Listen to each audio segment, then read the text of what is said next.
গত শুক্রবার আগের শুক্রবার এই মসজিদে আশেপাশে বোধহয় হাউজিং এ থাকেন কোন এক ভাই এসে আমাকে চোখের পানি মুছতে মুছতে বললেন, ভাই ৬,০০০ টাকা আছে আপনার মসজিদ কমপ্লেক্সের জন্য, সরি ৮,০০০ টাকা আছে, এটা টাকাগুলো নেন।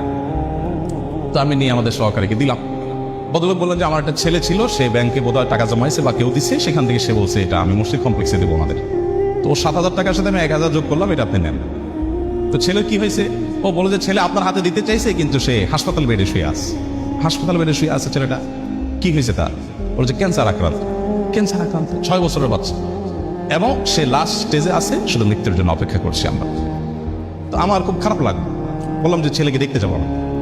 পরের দিন গেলাম হাসপাতাল, আলমারার হাসপাতালে গেলাম। হাসপাতালে যাওয়ার পর যে দৃশ্য দেখলাম আমি, ছেলেটা মারা গেছে কয়েকদিন আগে। এই এলাকার মহল্লার মানুষ উনি এখানকার। তো সে দৃশ্য দেখে আমার সাথে আরো একজন গেছেন, যারা গেছেন কেউ নিজেকে ঠিক রাখতে পারেন নাই। প্রত্যেকটা মানুষ কাঁদছিলেন, এত কষ্ট হচ্ছে বাচ্চাটার, মানে দেখার মতো কোনো দৃশ্য না।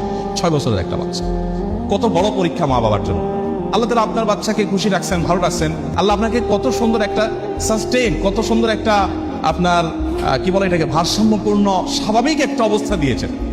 এইরকম নেয়ামত যদি আপনি খোঁজেন, তো একটা ডায়েরি নিয়ে বসলে ডায়েরির পাতা শেষ হয়ে যাবে, কিন্তু আল্লাহ নেয়ামত লিখে শেষ করতে পারবেন না।